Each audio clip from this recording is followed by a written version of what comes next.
So I imagine most of you have experienced the healing power of a walk in the park, or in the woods, or on the seashore, perhaps. In fact, nature therapy has been around for forever, really. The ancient Greeks positioned their healing centres in places of natural beauty. But over the last few decades, there's been a lot of research into exactly how we can make ecotherapy work, and begun to explore how it actually does what it does and how effective it is. So I want to talk a little bit about ecotherapy, what it is, and then I'm going to delve more deeply into how we can apply ecotherapy to psychedelic integration. And one of the core points I'm going to bring out again and again is the parallels between nature connection and psychedelic experience. And that's quite a key point that I'll keep reiterating, and it'll come in as a central piece of how I think we can do psychedelic integration more effectively. So the term ecotherapy very simply describes the healing and growth that comes from interaction with nature. And simply spending time in nature, you don't need to do anything particularly, just being in nature is itself healing. So there's extensive research been done on this over the last decade or so, and it's shown that spending time in nature reduces negative mood states, increases positive mood states, and can even improve perhaps your emotional regulation. It's well established that spending time in nature can reduce your stress levels. Decades of research have shown that spending time in nature reduces your cortisol levels, lowers pulse rate, and improves your immune functioning. In fact, just 10 minutes in a natural setting can improve your psychological well-being, lower your anxiety, and reduce your stress levels. So if you're feeling a bit rough, head out there and make the most of it. The sense of vitality, that sense of actually feeling alive, that is also improved by spending time in nature. And again, just a few minutes is enough to make you feel a little bit more buzzy, a bit more alive. There's also good evidence that being in nature can improve your self-esteem and also enhance your sense of personal autonomy. These, of course, are all key factors for mental health, and we'll see later how this fits in with psychedelic integration. So those are things that happen when you're just spending time in nature, just hanging out in the park. If we can deepen that and move from contact to connectedness or relatedness, then all of those are enhanced. So nature connectedness, it's a measurable trait of how strongly someone identifies with nature. And it's defined, quote, as a sense of oneness with the natural world, or a sustained awareness of the interrelatedness between oneself and the rest of nature. This kind of nature-relatedness or nature connection is associated with feelings of awe, with a sense of personal growth, and tends to give you more of a sense of meaning in your life. Now, I could go on with lots of research about how amazing spending time in nature is, but that's enough for you to get a good sense of why it's significant. From what I've said so far, you might already be noticing some parallels between what happens in nature and what happens after a psychedelic experience. I'm going to unpack all those in a bit more detail in a moment, but I want to note now that research has shown that classic psychedelics deepen nature connection. And the most recent research that Sam Gandhi's been doing has shown that psilocybin is especially effective for that. Psilocybin can increase nature connectedness even amongst the psychedelically naive. It has huge potential. And we don't yet know why psilocybin more than the others. That's the next stage of research.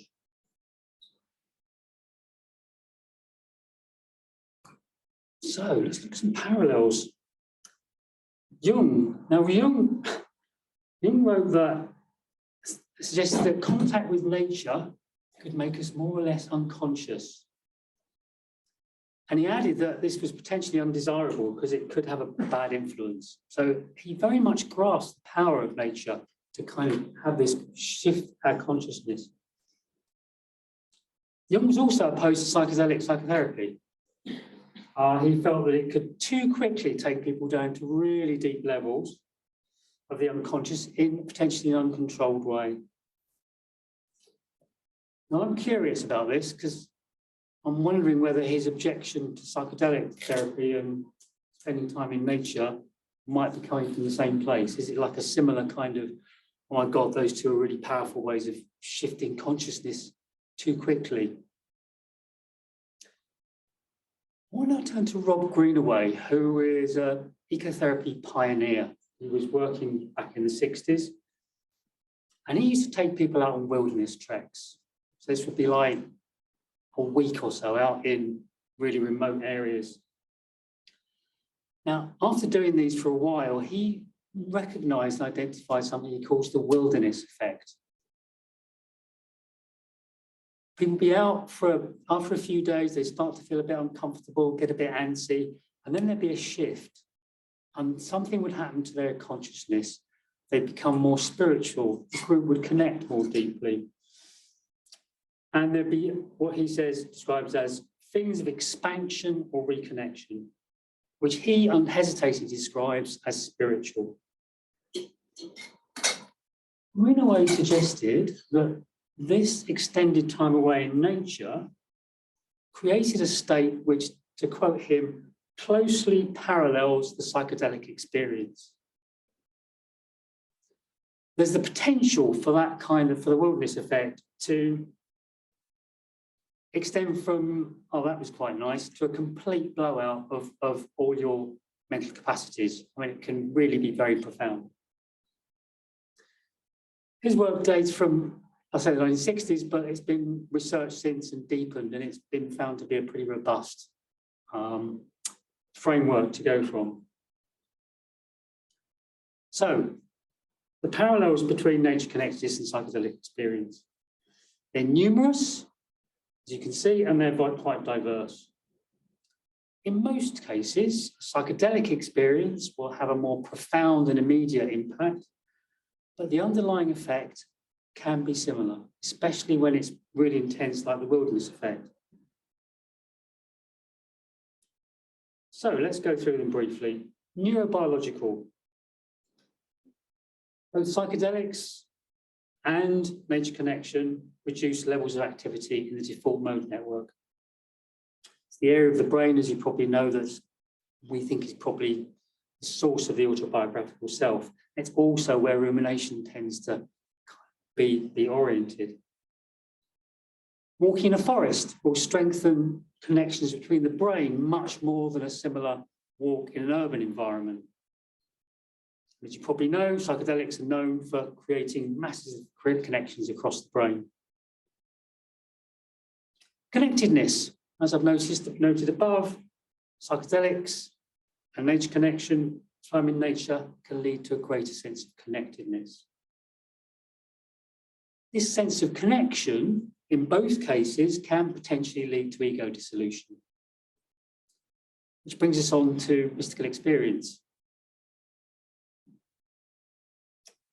To see a world in a grain of sand and a heaven in a wildflower, hold infinity in the palm of your hand and eternity in an hour. That's William Blake, who I admire as one of our great nature mystics. And I use that quote to introduce one of the nature connection exercises on the synthesis retreats that I work on. Now, he's talking about nature mysticism, but I think we probably agree those words could equally apply to the kind of mystical experiences that we get from psychedelic experience. The things of interconnectedness, unity, sacredness, transcendence of space and time, they're all apparent in both those different kinds of experiences. And it may be that the mystical experience is fundamental to how psychedelics heal. It's also been suggested that awe is a key part of that. The fact that the mystical experience is typified by a feeling of awe, that might be absolutely central to what makes it healing. Social psychologists have been studying awe more closely recently, and they've found that it brings a diminished sense of self, lowers self-awareness, reduces self-focused emotions, and brings, again, a sense of profound connectedness. Psychedelics have been shown to elicit experiences of awe, especially shortly after the initial experience, but that can carry on for quite a while afterwards. And of course, nature is kind of archetypally source of awe, mountains, vistas, storms, encounters with animals, etc. Reduction of negative effects. Talked a bit about how nature does that, as we all know. Although the initial psychedelic experience can be quite challenging, typically the day after and ongoing, there's a reduction in negative effect. Mindfulness, same pattern again. Both of these experiences can deepen mindfulness. University of Derby research suggests that being in nature is a very significant way of deepening the mindful state. Just being there, just spending time in nature. And finally, synchronicity. We're moving to a slightly more speculative realm here. But many people who've had psychedelic experiences would claim that meaningful coincidences tend to happen before and after that particular experience, the journey itself. Several ecotherapists have also identified synchronicity as being a significant part of what makes their practice powerful. A Jungian ecotherapist I interviewed for my master's research told me that practicing therapy in a woodland setting revealed a profound relationship between psyche and nature. She found that, quote, things outside start to mirror things inside. She suggested that there's a blurring between psyche and nature such that, quote, our psyches are no longer inside, they're outside as well. And this blurring of boundaries is something that's going to be central as I move on. So lots of parallels between these two. What's going on? It doesn't look like coincidence to me. I suspect, and my proposal is, there's a common psychological process underlying these two and others, but stick with these two for now. There's a few theories about why time in nature is healing. There's the biophilia hypothesis, which is that we evolved in nature, so we kind of feel at home in nature, so therefore it's healing for us. There's a suggestion that nature has a kind of a soft fascination for us, that natural spaces kind of draw us in and help us to relax. But none of these, the mainstream theories about why ecotherapy works, come anywhere near explaining the wilderness effect. And they don't tell us anything about mystical experiences in nature. And they certainly don't cast any light on these parallels, what that might be all about. So that brings me to my own theory. I'm not going to call it a theory of consciousness, but that probably fits as well as anything. So I'm proposing that there's several ways of altering consciousness that are underpinned by the same psychological process. I call these the embodied pathways of connection. Pretty obviously, because they're all embodied, and they're pathways that lead to deeper connection, a connection between the it's held in the mind and embodied knowing, and then between that, the embodied self and what is around us.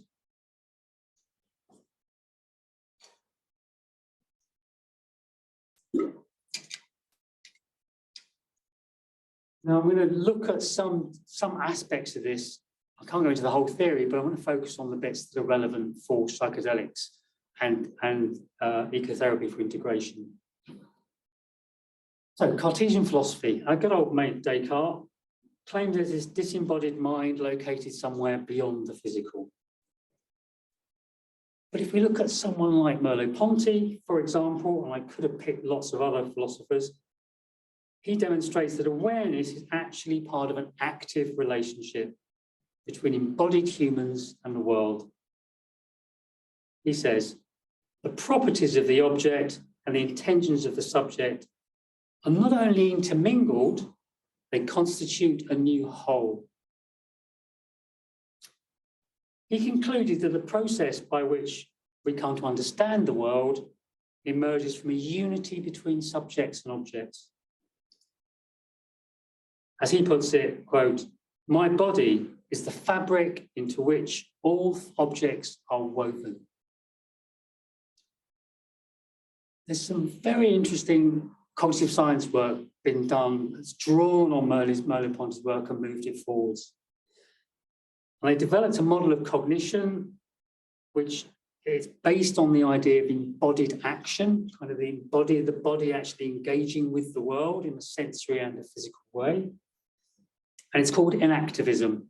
Maybe some of you have heard of it. It's central to, it kind of underpins the model that I'm about to show you.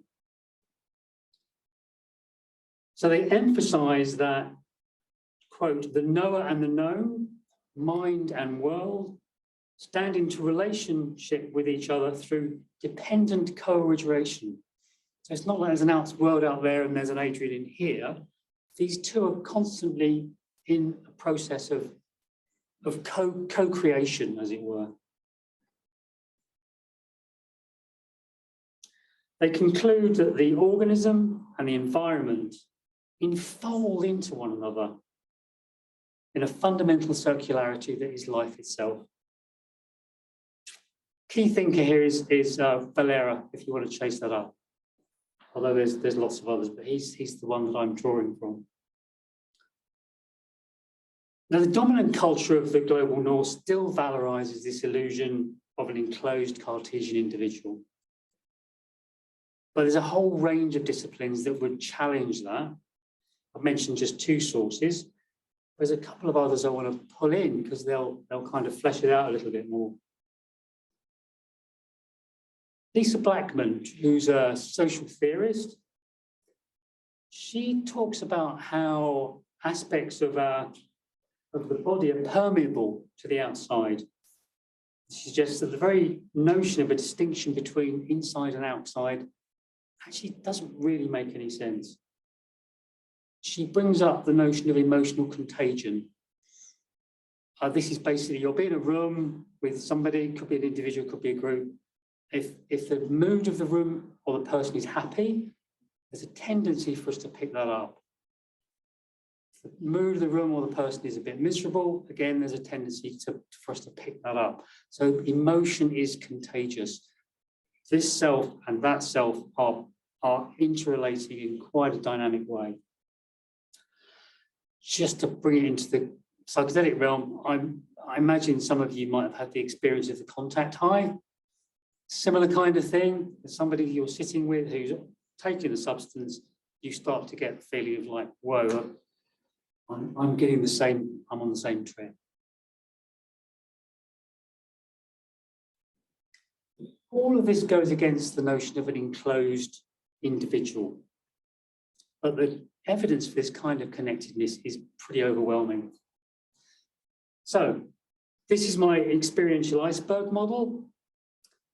It actually represents both the shallow Cartesian individual, a bit of the tip of the iceberg, and the deeper expanded and connected self.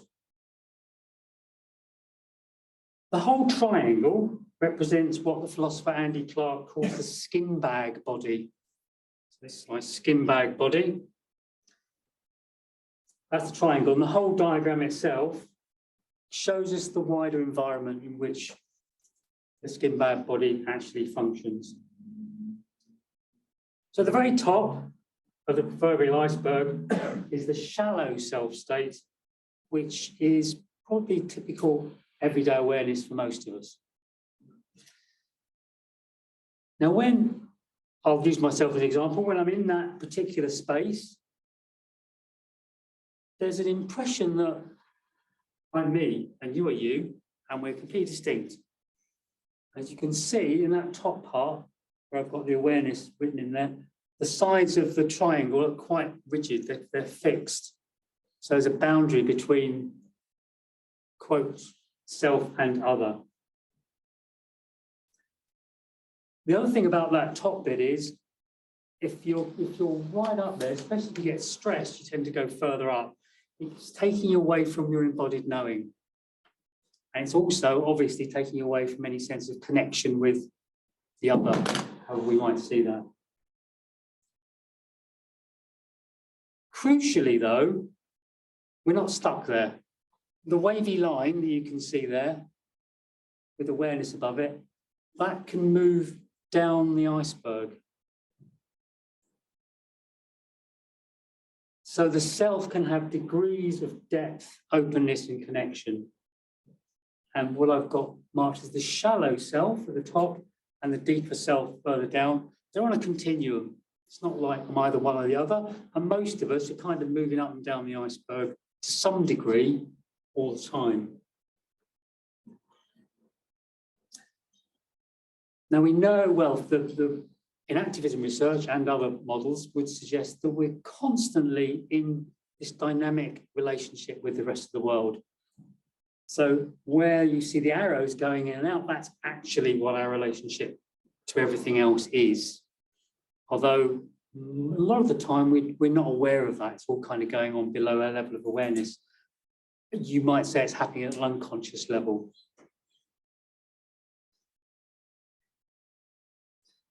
So the arrows at the side of the diagram here, when I first put this together, I was thinking of this area around it as like the immediate vicinity, like the room I'm in, or from a wood space I'm in.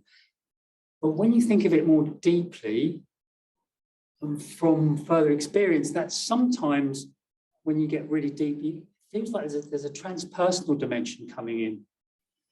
So those arrows might not be so much about the immediate space, but we could be tapping into something much vaster.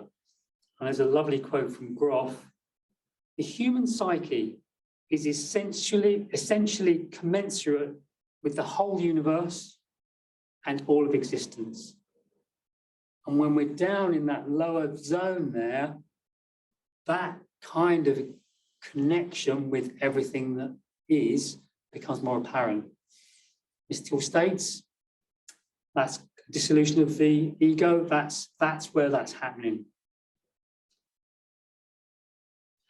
So the further down we go the iceberg, the more and more the sense of self begins to become challenged, and the more it becomes, the self-other divide becomes more and more blurred.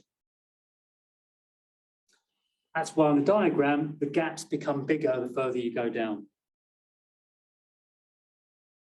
So as this altered state becomes more powerful, sense of self blurs, maybe disappears completely. So this can sometimes be the experience of ego dissolution, disruption of ego boundaries. There's a blurring between self and other object representation. And that reveals our actual connectedness, the actual deeper relatedness with the rest of what is. So, the embodied pathways of connection are all different ways to shift our awareness down the triangle, down the iceberg. I guess the obvious question is, well, we've got this bit at the top where I'm feeling very distinct, and then there's this part down the bottom where I'm having an altered state and everything feels really connected. Well, which one's real? I'm bringing the neuroscientist Varela again on this point. He says, quote, "The mind is not about representing some state of affairs. It's fundamentally a matter of imagination and fantasy. So we're actually creating our reality. And as Varela says, the mind is constantly secreting this coherent reality which constitutes the world. So we're constructing a reality of apparent subject-object duality, even though the mind itself is what Varela calls a non-place of the co-determination of inner and outer. So one cannot say what is outside or inside. In Jungian terms, the slide down the experiential iceberg is lowering the threshold of consciousness. This can label conscious awareness towards the top to access the unconscious material that lies lower down in the lower part of the experiential iceberg. Jung's one of his central points was that this relationship between conscious and unconscious was the route to psychological wholeness or individuation. So this nicely brings me to integration, and Jung again provides a useful definition. Integration is the process of bringing newly unearthed unconscious material into a constructive relationship with consciousness. Moves us towards psychological wholeness and ensures that the psychedelic experience isn't just like a quite enjoyable or quite strange or quite challenging temporary state, but becomes embodied in ways which facilitate long-term change. If you look at the literature on integration, everybody from Groff way back right up to the latest book, 2022, Exeter, I wrote a comprehensive book about integration. Everybody is pretty much saying nature connection is very highly recommended for psychedelic integration. There's a paper by Gandhi et al. Came out in 2020, which is quite a comprehensive study of this and goes through a number of different ways of approaching it. I'll be drawing on that during my talk. And they say spending time in nature may be one of the most effective practices for maintaining the benefit of psychedelic sessions.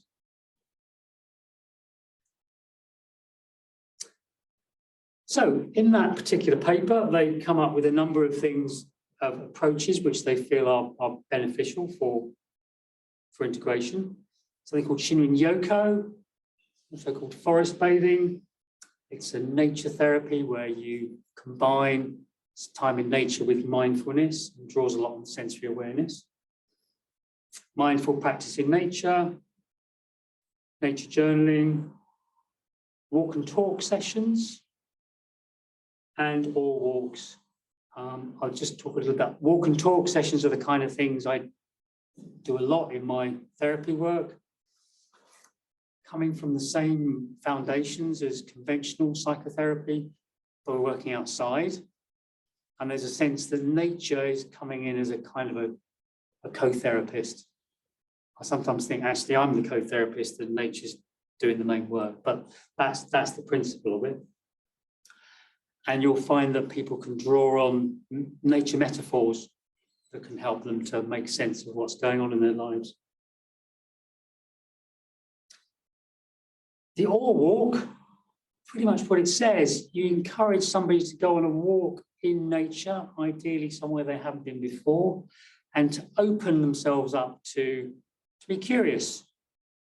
Use your sensory awareness, look around, see what you haven't noticed, try and bring a kind of a childlike awareness to the experience. And all walks, as you might imagine, can work really well shortly after a psychedelic experience, because we've already got that sense of awe, we're already feeling more open and more creative and possibly more playful. So the all walks are a great way to great tool in psychedelic integration. So all these tools are valuable. I will later come on to talk about how I've used these in my work with synthesis.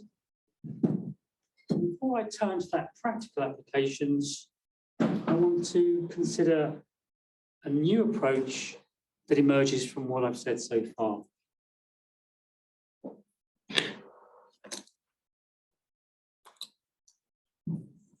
So I would suggest if we look at integration, there's two key aspects to it. The journeyer needs to bring at least some aspect of their psychedelic experience into their awareness. They have some kind of contact with that experience. I'm suggesting that that's best achieved by some kind of altered state. Next comes the process of sense making, and that can involve some kind of cognitive work, artwork, narrative, all sorts of different ways of engaging with that and applying the sense making to the experience. Typically, on psychedelic retreats, that's achieved by playing one or more of the tracks that we played during the journey playlist. And when the playlist is replayed to somebody, they, to some extent, maybe more, maybe less, drop back into the experience a little bit. So they can touch into it and then kind of get a sense of, oh, okay, there's the experience, and then begin to process it more effectively.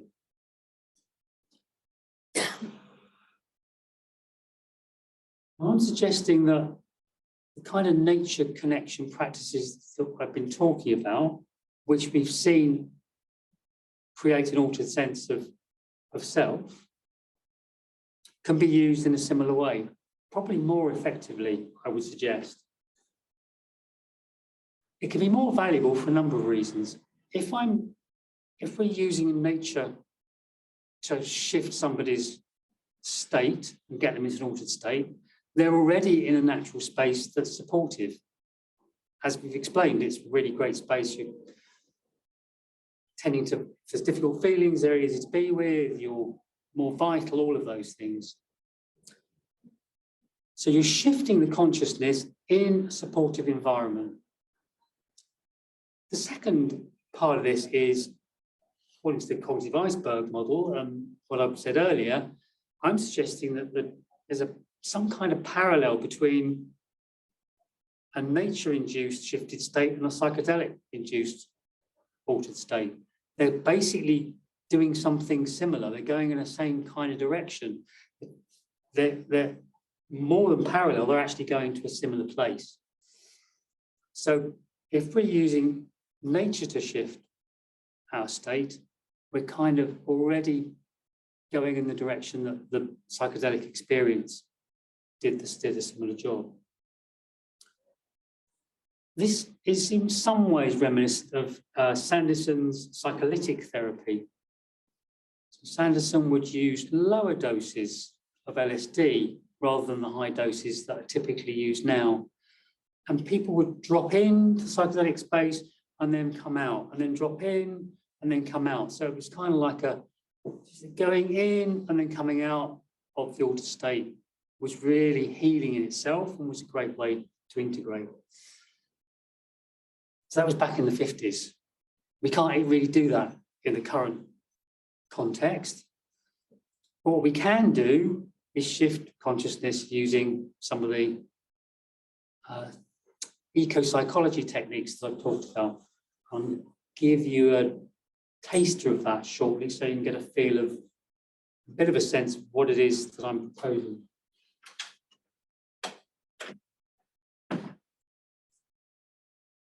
So the nature integration process I'm suggesting would work on several levels. Would allow participants to re-enter an altered state of awareness that parallels their psychedelic experience. It's held within a context that's emotionally supportive and enhances their cognitive capacity.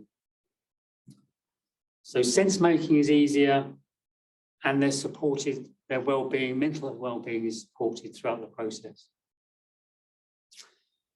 So let's do a little bit of a short practical taste of this, just to give you a feel of it. I can't take you all out into nature, unfortunately, but I'm going to offer you a simple sensory exercise. It's one that I've used, and I'll refer to it later, used it on retreats within synthesis. It'll work a bit here, but it's much more powerful if we do it outside. But once you've got the technique, you can do it anywhere. Once you've got the knack of it, it's quite simple. So I call it, it's about peripheral vision, it's about expanding your peripheral vision. I call it owl eyes, simply because when I was taught it, that's what the guy called it. On the particular tradition, it's called owl eyes, but it's basically a peripheral vision expansion exercise. So most of the time, especially in the modern world, we're looking at our mobile phones or a screen, or it's a very narrow, focused kind of awareness. So what we're going to try is shifting from that narrow awareness, getting a visual frame from here, almost like you've got a zoom lens with a wide angle on it, and we're going to go, you're going to widen your awareness so you can see, become aware of the peripheral vision, broad range that you actually have at this moment. So, you could, you probably don't need to stand up. Let's just do what you're sitting down. So hold your hands out in front of you, not with stiff arms, just loosely. You got two thumbs up like that. So just let yourself relax, just settle your bum in your seat and just let yourself settle a little bit. And I want you to keep your eyes looking straight in front of you. Yeah, so you're just keeping looking ahead and very gradually move your thumbs apart. So you're still looking straight ahead, but you're not staring ahead, you're just letting your eyes, if it makes sense, letting your eyes soften a little bit. And you're becoming aware of what your thumbs, where your thumbs are. Oh yeah, my thumbs are there. And you'll get to a point, looking straight ahead, you'll suddenly get to a point where you notice in your awareness, your thumbs have just dropped out of your peripheral vision. So keep looking ahead, just bring them back a little bit. Now, if you've been able to drop into this, and I have clearly, because my mental state has shifted slightly, you may feel some shift. I might feel calmer, you might feel less focused, you might just feel a little bit more open. If this hasn't worked for you, don't worry, go outside and try it in a wood somewhere. But that's the principle. What you're doing is you're going from the very focused kind of like, I'm looking at this here, to becoming aware of your opening, softening your awareness and becoming aware of what's going on the edges, a whole range of your vision in front of you. Birders do this when they're out. And they go, oh, I'll just soften my vision and I can see, oh, there's a bird there, and then they'll focus in on it. There's some physiological stuff around this, but it's not that well based, but it could be that it's doing something neurologically. But I use this in nature as a way of shifting people's consciousness. And if you try it outside, I would guess if you can get the knack of it, you will notice quite a significant shift.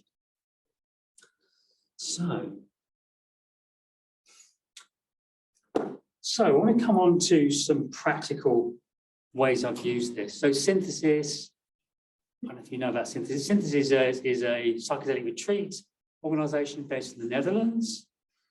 Been running psychedelic retreats for years. And I've been working them since 2020. So just to give you a bit of background, I started there, I came in 2020 because Ros Watts had started something called the Connectedness Program at Synthesis. Initially it had 20 participants, and they were drawn from people suffering from treatment-resistant depression, who she'd worked with on a clinical trial. And I was invited to join the team as an ecotherapist and to bring in some of the things I've been talking about and to support those participants with nature connection exercises. Meanwhile, every month, Ros would be running online meetings with everybody, and she would guide them through guided visualizations that were based on the Celtic tree calendar. And these were all nature-based visualizations. Nature connection was absolutely fundamental to the Connectedness program. So a colleague and I were providing suggestions, so best both we'd meet them and have a chat about what nature connection practices you might do, what hobbies connected with nature, helping them to do the practical side of it. I did some videos, including one about fractals in nature. I haven't investigated this, but there's something curious going on that fractals are all around us in nature. And hey, when you're on a psychedelic trip, one of the things that happens quite early on is you see lots of fractals. I don't know, something going on there. In passing. The original plan for the Connectedness program was to have 6 months of online preparation, a psychedelic retreat in the Netherlands, and then several months of integration.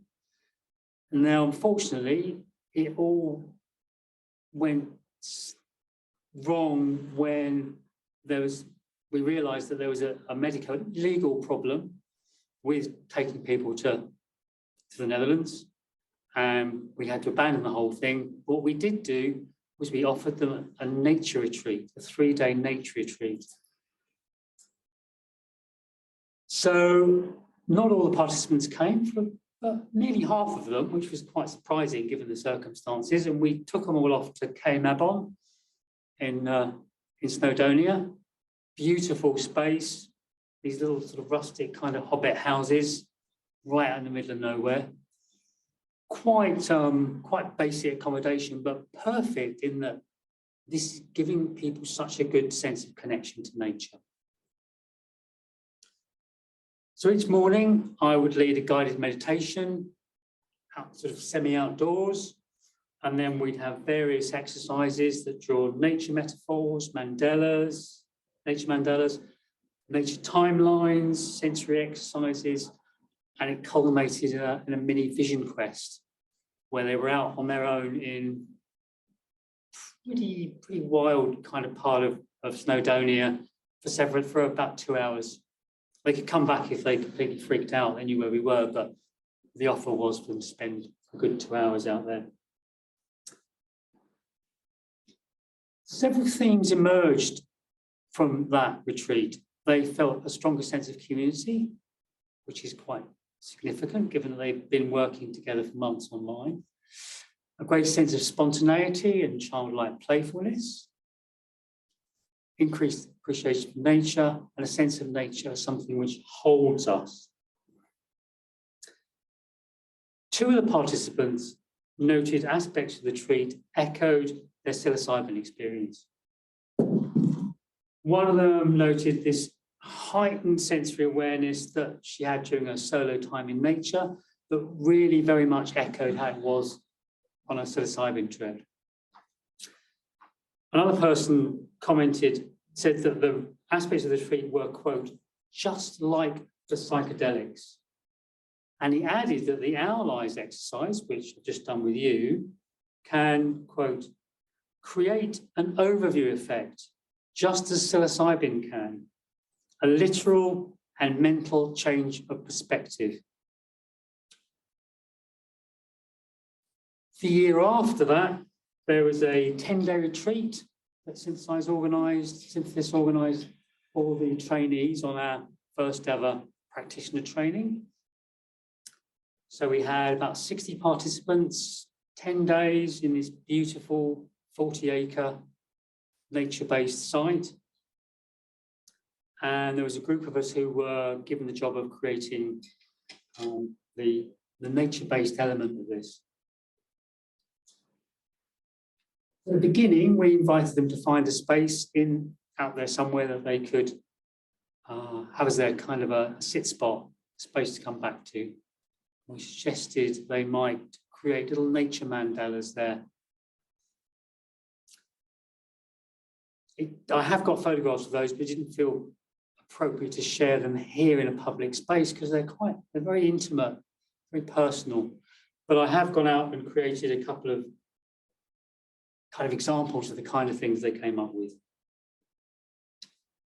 So these are the kind of nature mandalas that they created over a period of time, some of which were used to integrate their experience. So on the very last day of the retreat, this was after they'd had their high dose. They actually had one low dose and then one high dose. So it was after their higher dose, those two of us led them on a sensory walk. So we guided them through the woods very carefully. And the whole thing was in silence, but we would model paying attention to the space, sort of pausing and touching the bark of a tree or looking up at the canopy, trying to get them. And they went with it. They're very suggestible after a high dose of psilocybin. So it's quite easy to kind of model that and for them to pick it up and get a sense of pausing in nature and really connecting. Since then, I've been working on the public retreats which Synthesis runs. So those take place over 5 days. Day 2, they have a moderate dose of truffles. And on day 4, there's potentially, with discussion with the team, they can go up to 40 grams, which is pretty high dose, probably around equivalent of the clinical high dose that's been used in the psilocybin trials. The structure of those retreats has developed over years, so it's not that easy to come in and just drop in new pieces, but we do regularly have a nature integration piece in there. So the participants are invited to go outside, spend maybe 10, 15 minutes finding some small natural object which resonates with them in some way. Bring that back to the integration circle, and then they speak as if they were it. So taking on the personality of whatever it is, speaking as, and that enables them to talk about aspects of their experience or how they're feeling that might otherwise be ignored, not noticed, or just they wouldn't want to talk about. So by making it, using a nature metaphor and kind of externalizing it somewhat, it makes it easier to engage with feelings.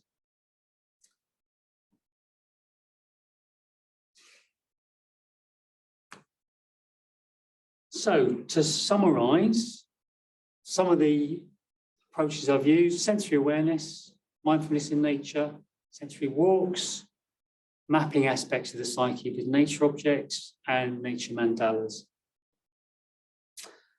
All of these are valuable for integration. Now, one small note of caution before I come to a close. As I've explained, nature can have a huge impact, can be extraordinarily powerful, unexpectedly powerful.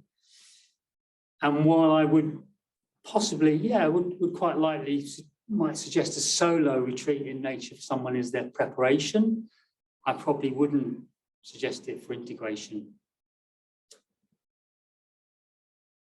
It's possible for nature to really, especially after a powerful psychedelic experience, to really kind of take somebody back to a place that isn't going to be helpful for them.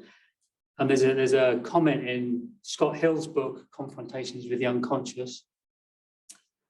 He describes an absolutely terrifying LSD flashback that he had during a hike on Angel Island. It's a state park in the San Francisco Bay. He had a friend with him that day, so his friend could kind of bring him down and it was manageable. But if he'd been there on his own, it could have been very different. So I'm a little bit cautious about just being aware of bit like Jung said, nature can really kind of put you somewhere quite deep, quite quickly. So needs to be treated with a bit of respect. So I've drawn extensively from a 2020 paper by Gandhi and colleagues.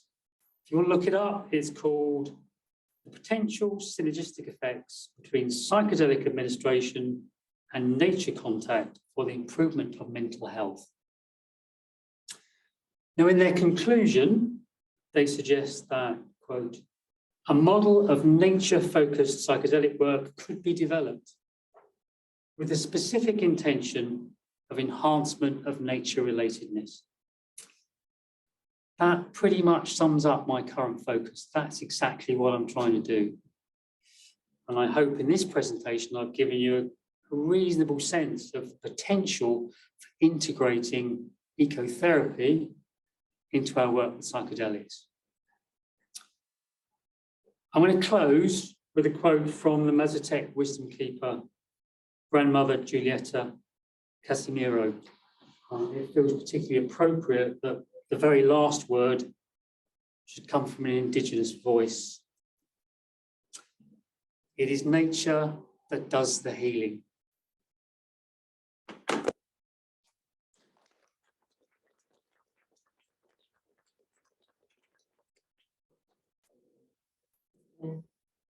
I don't know how to.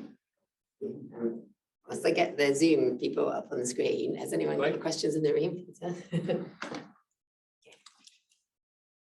Peter. Peter. Thanks a lot, Adrian. Very interesting presentation. A question about,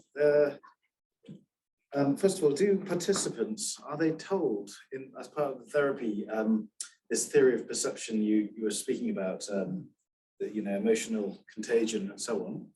And if so, do you think that is useful for their integration, that perceptual theory itself? I've never shared it. Would it be useful to tell them? I'm always very careful about how much you talk to somebody about the whole process. As you know, if you're on psychedelics, you're hugely suggestible. And if I'm going, oh, when you're on psychedelics, your boundaries all kind of blur, and they're going, oh, really? Oh, right. No, I'm really getting that. So I think there's a real danger of kind of framing it in a certain way and potentially limiting their experience. I don't know, maybe disagree. I suppose if you could present a number of different interpretations, including that, you sort of won't limit them. But at the same time, you might help them if that is useful for them to understand how their nature connectedness can be framed.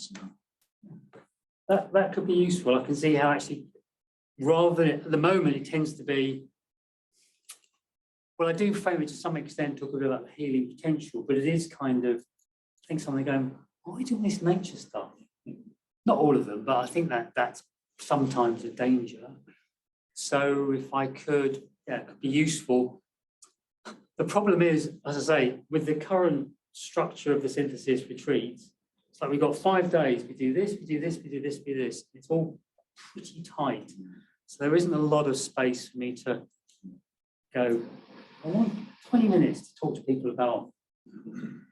But I mean, potentially, as things change, you might be able to bring it a bit more.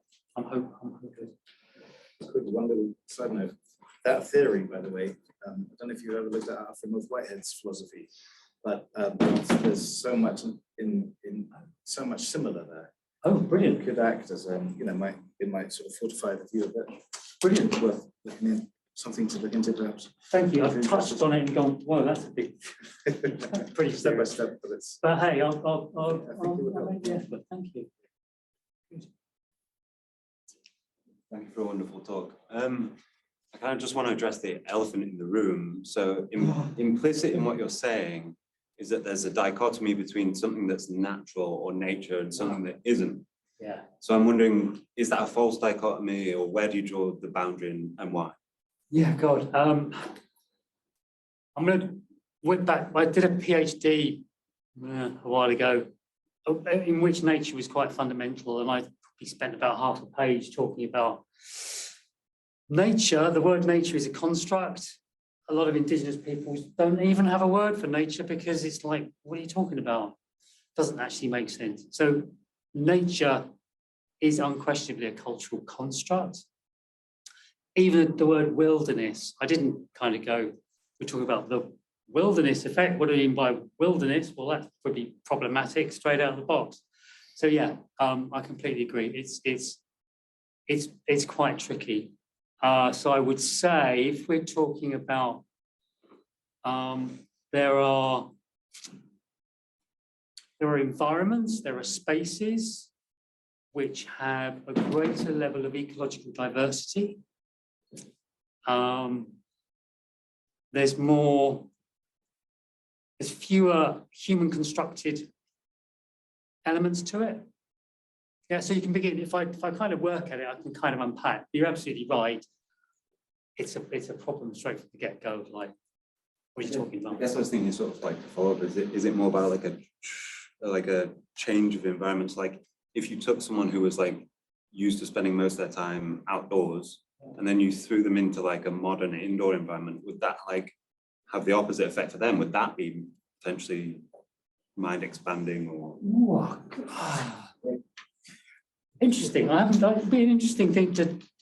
Well, I suppose I don't know is the short answer. But if you look at what's happened to indigenous peoples who are used to spending time in a less urban environment, who are suddenly brought into an urban environment, from what I've read, and I'm no expert on this, drug use goes up, levels of depression start to increase. So it doesn't look to me like it's a particularly mentally supportive shift. But we'll explore that. Who's next? Oh, should we take a question from online as well? Just Oh, goodness, let's mix it there's a up. couple of questions online. So this one says, you talked about psychedelic and ecotherapy in treating refractory depression. Do you think it may have a role in chronic pain management? Is there a mic I need, or just? I think, is it, can you hear Adrian online? Can you hear me all right? There's a mic there. Not doing very well. My kind of instinct is yes.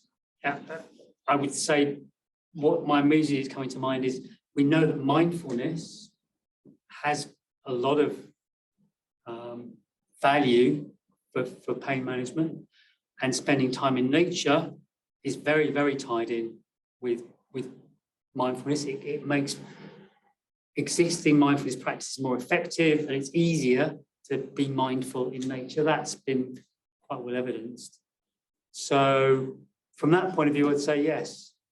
I would think also that all of the things that I listed earlier on in the talk about all the ways in which being in nature is beneficial for you, a number of those are going to really be helpful if you're with pain management. So it's vitality, reduction of stress, being able to deal with difficult emotions. All of those things are going to be helpful. So I don't know offhand of any specific research about it, but I would guess it's probably out there. There's been a lot of research on ecotherapy, so have a look. Chris, did you have a question? Sorry, I'm just thinking. That's right. Yeah, thanks, Adrian. It was a bit of a follow-on what you were just talking about just now. It's more an observation. I can't remember where I read it. It might have been on the sacks, but it's this idea that about the sort of, you're talking about the calming of the natural environment. And the idea is sort of when we see things, you know, we're only seeing a fragment of it, and our brain fills in the bit, doesn't it? Yeah, you know? yeah. And actually, in nature, that in a natural setting, that's ancestral memory, but actually those fractal patterns, it's very easy for us to fill those bits in. It doesn't take much work. Whereas in an artificial environment, it takes more work to sort of fill those gaps in. Interesting. Yeah. That's interesting. That makes sense. I didn't know that. That would make a lot of sense, yeah. I kind of wanted to build off the question Brennan was asking earlier. When you talked about nature connectedness, you defined it very clearly as a subjective feeling that someone has. And as was pointed out, there's also the somewhat arbitrary definition of like nature. It's constructed by us societally. So if someone is able to reduce the control or the hierarchical management of like that conceptual reality over how they perceive the world, for example, whether that be through psychedelic usage, through meditation or philosophy, would they still be able to get the benefits of nature connectedness in any environment? Because they might be able to then see this world, our buildings as part of nature. Or is there something unique and intrinsic, for example, maybe due to fractal patterns or whatever, to being amongst trees and animals? Two thoughts come to mind. Well, the first one I'll go with I mentioned the Kaplans, the soft fascination theory, which is the Kaplans. They talk about how being in the specific types of sensory input you get from nature are good for the brain. If you think about a stream, it's like it's doing this gurgling sound. So it's not the same sound all the time. It's varying, but it still has a stability to it. So it kind of has, same with wind going through the trees. It's kind of, if you look at fractal patterns in trees especially, there's a structure there that's repeated, that's interesting, but it's not stressing the brain. So it's soft fascination is the term they use. So that's a classic, a really good example of how a natural environment is intrinsically different from this.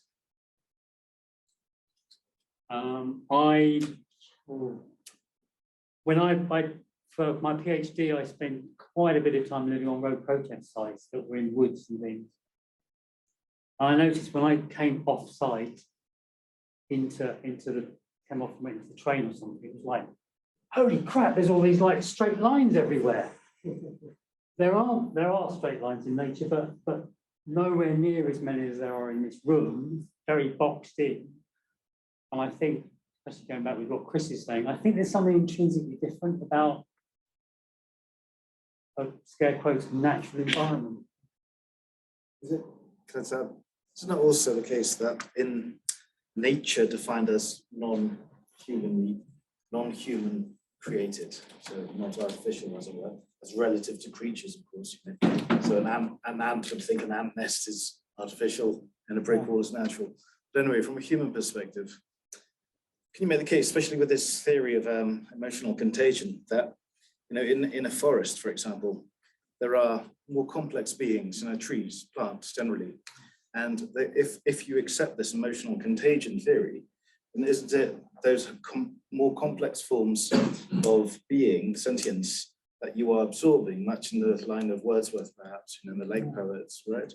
Which would explain it. Whereas in an environment like this, you don't have organisms, as we understand it. You just have minor sentiences within the atoms. So that might be one reason as well. Am I picking up an animist undertone to that? Panpsychist. Okay, that's why right, it's okay. pan-experientialism. But yeah, that's really interesting. That's If quite, you accept that, that's Yeah. useful. Can I just quickly follow up? Yeah. Isn't that related to, sorry, I've forgotten your name. Well, is what Will was saying earlier, is like, isn't that a matter of like perspective or perception? Like, you could view this as an incredibly complex space. I could stare into my hand and see the infinite fractals within that, or into a shoelace, or is it? No, I don't think it's just subjective. I think it's objective in the sense, from a pan-experientialist point of view, it is complex here, but the actual units of subjectivity are relatively simple, like molecules, atoms. Whereas in a forest, you get the plants, which are more complex forms of sentience, thus with more complex forms of emotion that you could absorb, as well. All on the basis. From where you're looking from. From my philosophy, yeah.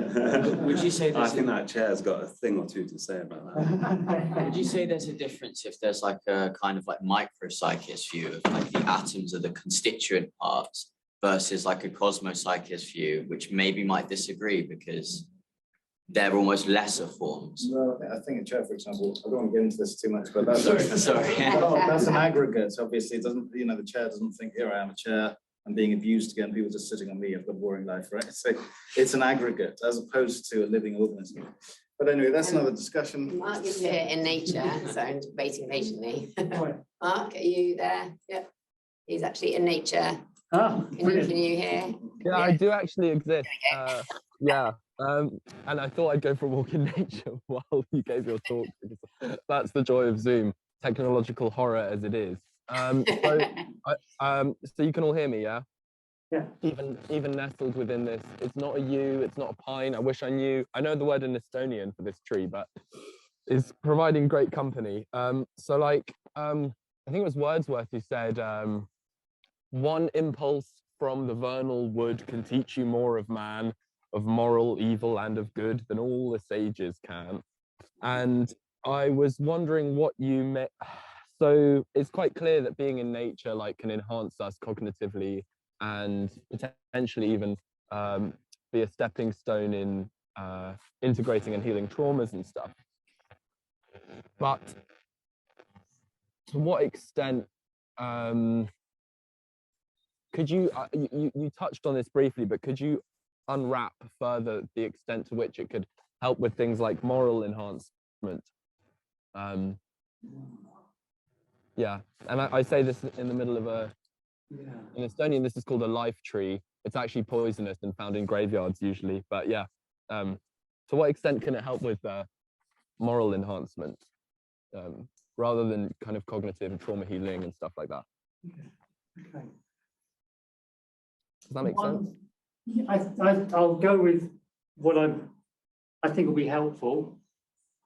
We know from the research that people who have a greater level of nature connectedness also have a greater respect for nature and will be less, but their pro environmental behaviours emerge directly from nature connectedness. Now, whether you would argue that's moral or not is maybe up for debate, but is that a useful way of seeing it? To some extent, yeah, but I guess so. Yeah, it is, because we're in a species chauvinist horror culture right now, and you know, but morality shouldn't be like reduced to something to do with the interaction between humans and other humans. It should also be to do with nature at large. But yeah, my question was actually to do with that former thing. So like, it's quite clear that, you know, we could have an increased respect for nature by being more exposed to nature, but can we have an increased respect for each other, other humans? Okay. If I flip back to the cognitive iceberg model, the bit at the top, what I call the shallower self, where I think I'm completely isolated from everybody else, on my understanding, is pretty selfish. But if you move further down into the deeper iceberg, empathy begins to build. You become much more in tune with the relational field around us, and arguably become a more moral human being.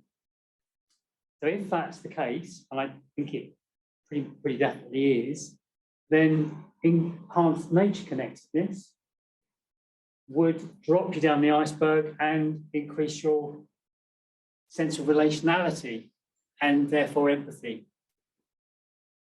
for all beings. Is that useful? Yeah, thank you very much. Yeah, you mentioned that there's greater risk for solo psychedelic integration. Is there greater gain? Well, I'll be honest, when I put that in there, because I read Scott Hill's book, it's a really interesting book, especially into Jung. I was a bit like, oh wow, okay, this guy had a pretty rough time. So if it was me, I might go, oh yeah, okay, I can handle this. But there might be a case where somebody I'd go, okay, you're pretty experienced. I think you can probably, and they said, look, I want to go on a solo tomorrow. I might make a judgment call on it. but it would be based on, there'd be some caution around it. Well, would they be greater gain benefit for them then? I think potentially, yeah, just having seen what the folks from the Connectis program who went out and they had 2 hours solo, they were suffering from long-term treatment-resistant depression. They'd had enough guts to come out with a few of us and trust us to look after them in the middle of the wilderness. They got a lot out of that. It was scary for them, some of them, but they got out of it. So yeah, I think potentially there could be big dangers and big gains. Thank you very much. Cautiously. What's the name of the group again? Of Scott Hill. Contemplations with the Thank you. You wrote it down. It was in the flow, but I lost it. Yeah, Contemplations with the unconscious. Lots about integration and especially with a Jungian focus. I just want to hear a bit more about the all walks that you Oh, mentioned. your walks, yeah. Yeah, so you would simply invite somebody, you could do it here. Especially ideally somewhere that you don't know very well, somewhere in nature you're not that familiar with, and I would probably go, let's do some simple meditation first of all, some sensory awareness stuff, get your senses juiced up a little bit. And then you just go for a walk, just go for a stroll, just kind of allowing the world to come to you. The owl eyes would be brilliant as a starter. The owl eyes, the peripheral vision, because that will shift you a little bit and get you more into a sensory state where you can receive the world. Yeah. So it's allowing, rather than going, oh yeah, that's a tree. Oh, there's a bush there. Oh, it's grass, it's green. Yeah, that kind of like, to actually go, wow, that tree. Oh, that texture, I've never felt that texture before. My God, look at the height of that. This kind of like really letting yourself drop into it. So you mentioned psychedelics in relation to that in your talk. Is it Yeah. always like within that framework, or are you saying it's a separate? Absolutely not. The all walks have come out of basic ecotherapy. Well, and we just probably picked it up from somebody else. So it's a big hodgepodge of stuff from all over the place. So all walks are a thing anybody can do. But if after a psychedelic experience, often you're already more curious, sensory awareness is heightened, a bit more of a childlike sense of curiosity. There's more potential to be awestruck. And there is an intention in the walk to find all. To find awe. Yeah. Thank you so much for a really fascinating talk. I found it so interesting. My question might be a bit less complex, but I was really interested. Is there a potential for a withdrawal effect after spending a lot of time in nature? Because you talked about how reliant and how powerful it could be, and I wondered if you became reliant on that property. Yeah. Is there the same potential for withdrawal as there would be for psychedelics? Yeah, I can speak from personal experience and from the research. So I spent, quite a few months living on road protest sites, which were out in quite natural spaces, living there. And when I came back to a more urban environment, it was a bit rough. Robert Greenway, who did the retreats, you take people off for a long time, maybe a couple of weeks into wild. When they came back, a lot of the people he worked with were in quite a state initially, and he had to bring in specific techniques, yoga, making sure they had community support, all the kind of stuff that we would do after a psychedelic experience to support them to reintegrate. So it's not been that well researched, but where it has been, it is like, oh yeah, people can get really used to this. And when it's taken away, I have to go out on Dartmoor or the beach every weekend for my mental health. Now, I didn't need to do that when I lived in London before anyway, so yeah, you can be, it's addictive, it's dangerous. There's a social element to that. Of course, you have evolved into an industrial nation where more people are, we have shifted as it were to the urban environment, haven't we? Yeah. So what effects does that have, generally speaking?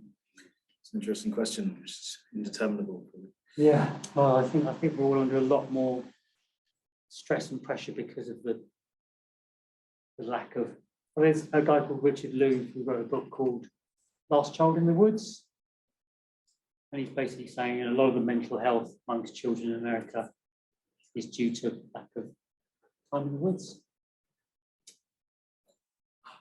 Sorry to ask another question, but I thought that was really interesting about having to almost integrate your psychedelic / nature experience into the real world of civilization, as it were.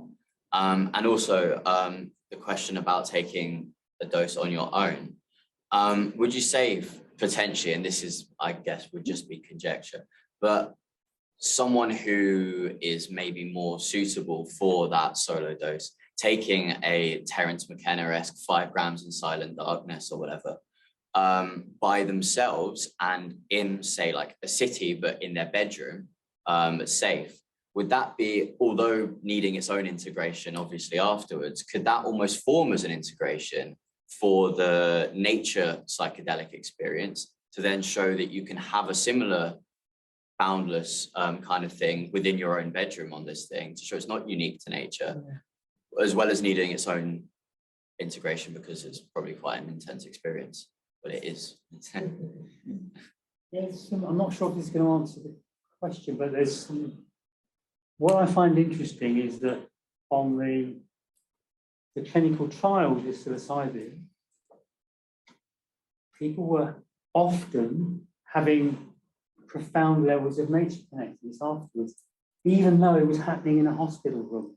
And I was initially like, well, that's weird. How does that make sense? But there's something going on. I suspect now there's something about some kind of, maybe the embodied imagination is coming in somehow, in that even in your bedroom at home, there is some way in which there is a connection with, scare quotes, nature going on. Does nature become more salient though in an artificial environment? Like for nature becoming more salient, I was thinking about the people in the psilocybin trial who were working in the hospital and the park, like they were in scrubs and things. The nature nearby is more salient in a way, in contrast with the artificial environment. Do you think that happens somehow? It might be part of it. I have spoken to somebody who said, "Oh, I think he might have been one of the people on there." Yeah. When he went outside, took his shoes and socks off, and was walking on the grass afterward, it was like, "Wow, that's amazing." Yeah. So I don't know, but I find it really curious that even when you do this in a closed hospital space, there's this massive amounts of nature connectedness coming out of it. Yeah, it's really. It's curious. We've got a couple of online questions, sorry, Right, so so just because I'm being rubbish. So Ellie has asked, other than current red tape and legislation that limits the progress of psychedelic research, what would you say are the biggest limitations affecting your research? I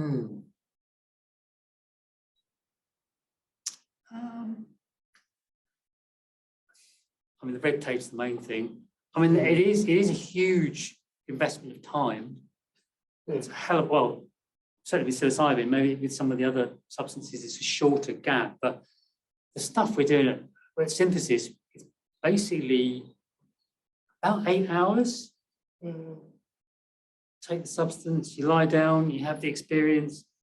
When they're done, you can't just go, great, off you go, see you later. You have to be there and be with them until they go to bed. So the time factor is huge. And if you're going to be, when we do it there, we're in a group setting, so it's safe from the point of view of the participants.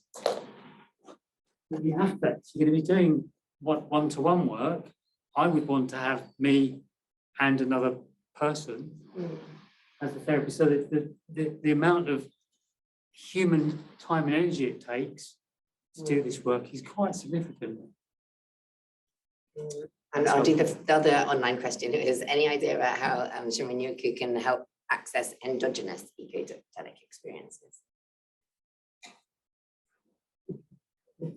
Ecotherapy, I guess, psychedelic, induced by nature. Yeah, I would, because Shinrin-yoku, all of them can potentially. So I would say if you, so one end you've got nature contact, you're just going out in the park, and you're getting some benefit, but not that much. But then if you actually use some of these approaches, sensory awareness is one of my favorites.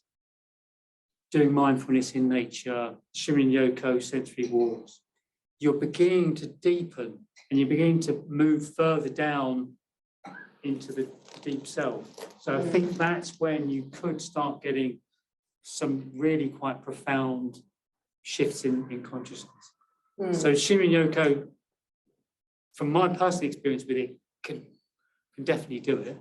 It also depends how open you are to it. I mean, I'm obviously a bit of a fan of this, so I can go out into a little bit of green and kind of get off on the grass. But other people might be like, no, I need Dartmoor at least to kind of to do that. So turn up the volume on your sensory awareness would be the bottom line. Do you have a question?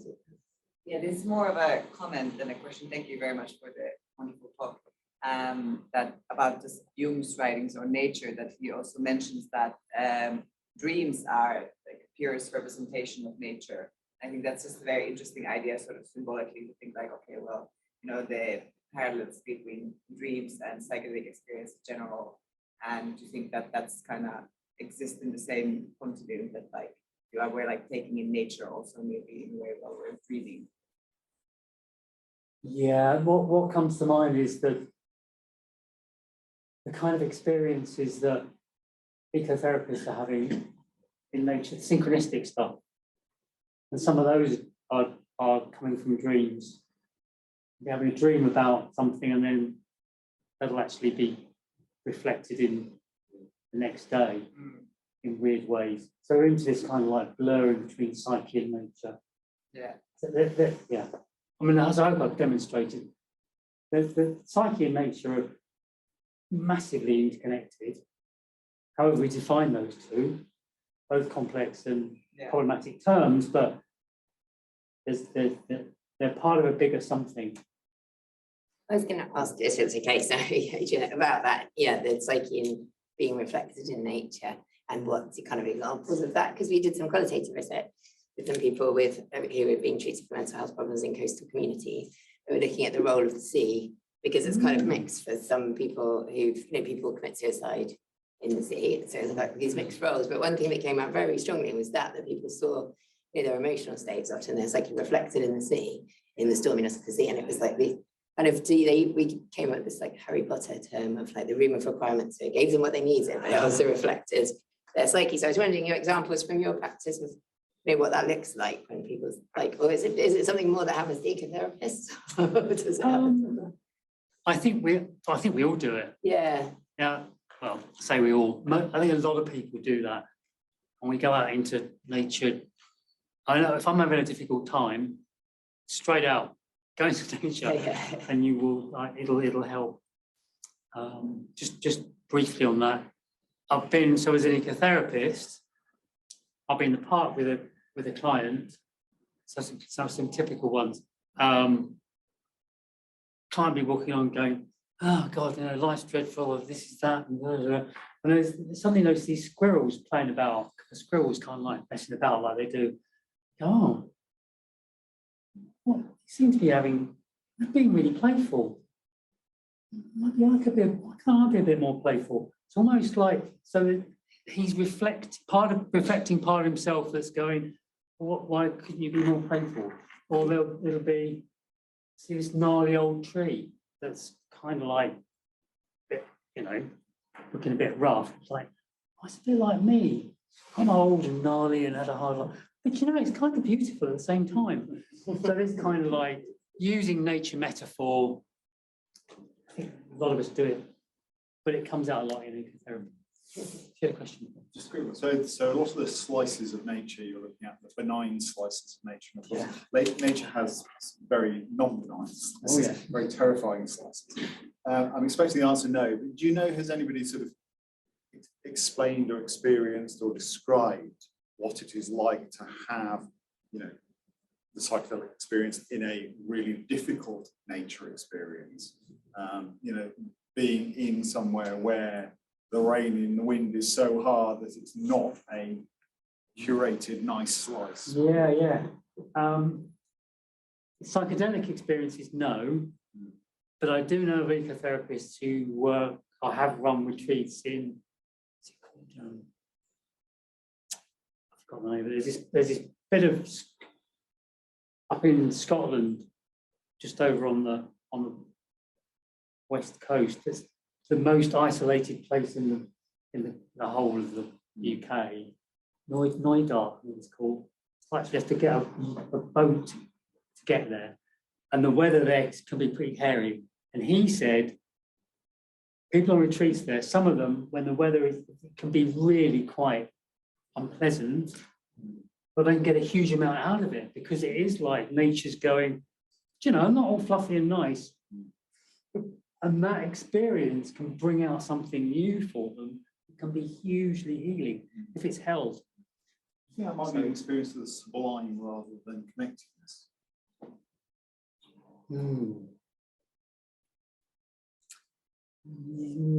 Maybe. Yeah, I don't know. could be. Big question. Yeah.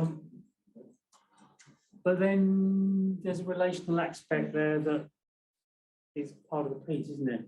Because sometimes it's called nature connectedness, and Gandhi and colleagues calls it relatedness.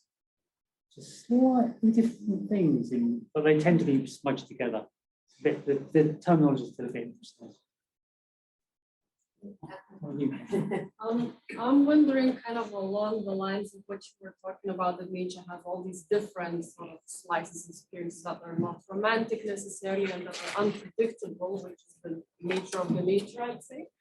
But I was then wondering that a lot of what we call natural sites also holds a lot of like contested land histories, which I wonder how much there is awareness in this type of therapy of incorporating that knowledge and reflecting on why certain sites are chosen for that therapy to take place. Increasingly, it's coming in. I mean, there are a few ecotherapists I know who are ecotherapists, ecopsychologists, a bit blurred, who will specifically consider that a patch of land, maybe one that they live nearby that has a history, and engage with it. Engage with its history, engage with its mythology, etc., etc. So it is becoming, rather than just being a generic, oh, this is a lovely wood. So what's the history of this wood? Who's lived here? What's gone on here? What are there tumuli here? Are there burial grounds here? What's happened? Yeah, is that exactly. the kind of it's thing? like that sort of like, I'm thinking in terms of like what is the reciprocatory relationship with requiring sort of the nature to hold space, but then it's like, you know, what's the agency of that site? You know, I mean, I'm just thinking in terms of relationship between the site and the experience. Yeah. Again, there is, I think most of the ecotherapists I know have a very, a strong ethical awareness of, we're not using nature.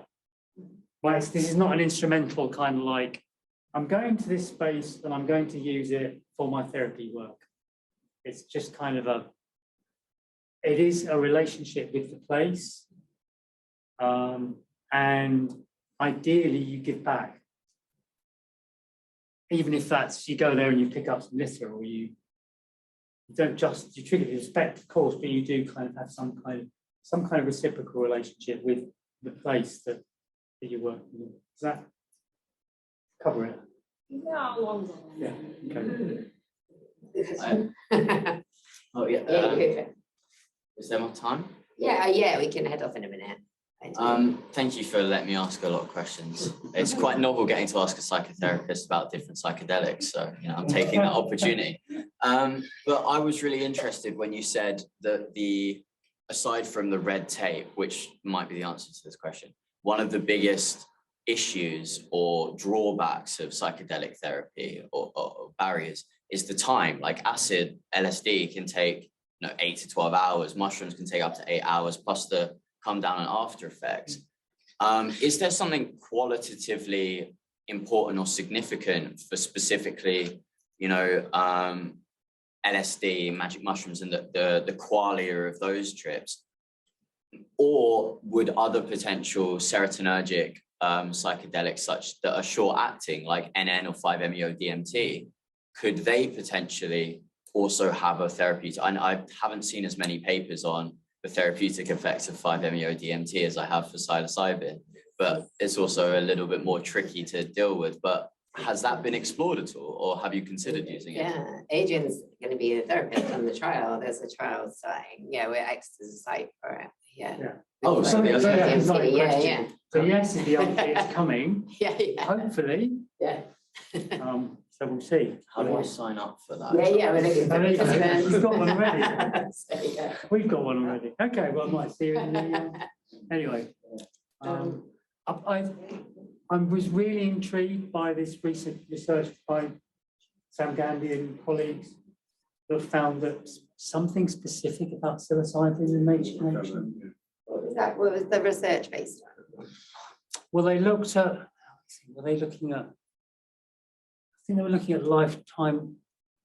I need to look at it. I think it might have been lifetime use. Okay, yeah. It's a record. But they did try and tease out some of the variables within And there would that. be a difference between natural psilocybin and synthetic psilocybin. Oh. I don't know.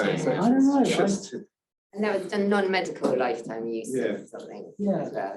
Yeah. I mean, yeah, it's interesting though. And then there's magic mushroom versus psilocybin, because obviously they have beosticin, psilocin, and not just like a dose of 4-HO-DMT.